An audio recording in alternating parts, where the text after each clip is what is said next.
6-9 la matinale, indice vert. Indice vert. Hamid, bonjour. Bonjour Hadjel, bonjour à tous. Pour ce troisième jour de Yenayer de 1975, vous avez décidé, à l'occasion de la journée mondiale de la logique, de remonter le temps pour nous parler logique.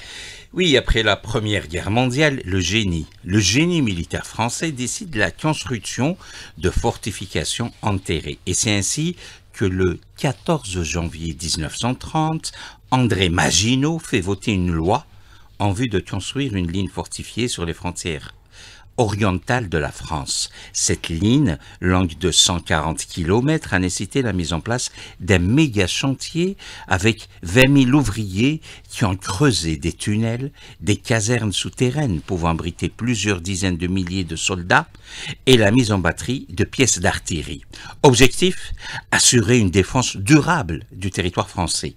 Le moins que l'on puisse dire, c'est qu'à force de se creuser les méninges, le génie militaire français s'est planté, car l'armée allemande a contourné, oui, tout simplement contourné la ligne Maginot, qualifiée d'infranchissable. Il fallait juste faire preuve de logique. Résultat, quand le génie militaire français se plante en 39-45, ses descendants ne peuvent qu'ouvrir la piste au développement durable des échecs tout au long des lignes Chalais-Maurice et encore plus proche dans le temps avec l'opération Barkhane. En ce 14 janvier, journée mondiale de la logique, un cours magistral de géographie arabo-africaine éviterait aux descendants de Maginot de dériver jusqu'à s'échouer à Bab el-Mandeb. Il faut dire qu'en mer Rouge, la logique est plutôt sens dessus, sens dessous. Et comment ? Après le déclenchement du génocide toujours en cours à Gaza, des militants yéménites d'Ansar Allah, épris de paix, de justice et surtout fatigués d'attendre un miracle, font une proposition, un deal, un vrai deal. Soit l'entité sioniste met fin à son plan génocidaire à Gaza, soit tout navire appartenant ou se dirigeant vers l'entité sioniste sera pris pour cible en mer Rouge.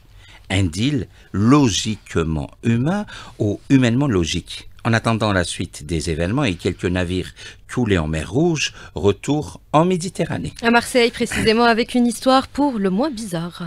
Oui, juste. Bon, du côté de Marseille, un étudiant a mangé une souris vivante. Il l'a mâchée, la souris, avant de la recracher, puis de la remettre dans sa bouche jusqu'à la tuer.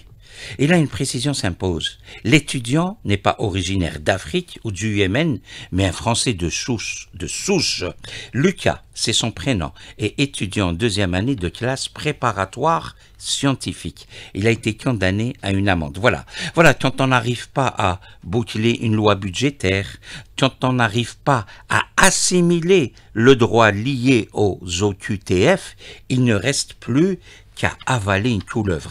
Et comme sur Algéchin 3, on vous doit toujours des précisions, on peut lire sur le dictionnaire français que l'expression « avaler une couleuvre » est apparue au XVIIIe siècle pour signifier, je cite, « subir des affronts, des désagréments sans être en mesure de protester » ou encore « il faut accepter une situation humiliante et contraignante ». Fin de citation. Ah, j'allais oublier, au XVIIIe siècle, des Français mangeaient des souris et apparemment cela continue. Une dernière précision, avant de manger une souris au menu ou d'avaler une couleuvre à la carte, il faut consulter le menu. C'est logique, mais qu'il y a toujours un mais en cette journée mondiale de la logique. La logique, c'est d'abord voter la loi budgétaire, ensuite demander le menu, histoire d'avoir les moyens de sa politique. Quand l'hexagone tourne en cercle fermé, la logique prend la tangente. Et c'est dire que ça nous rappelle bien le film Les Misérables. Merci à vous Hamid et à demain pour une nouvelle chronique Indice Vert. Tout de suite, l'instant santé, c'est avec Hassan Jemech.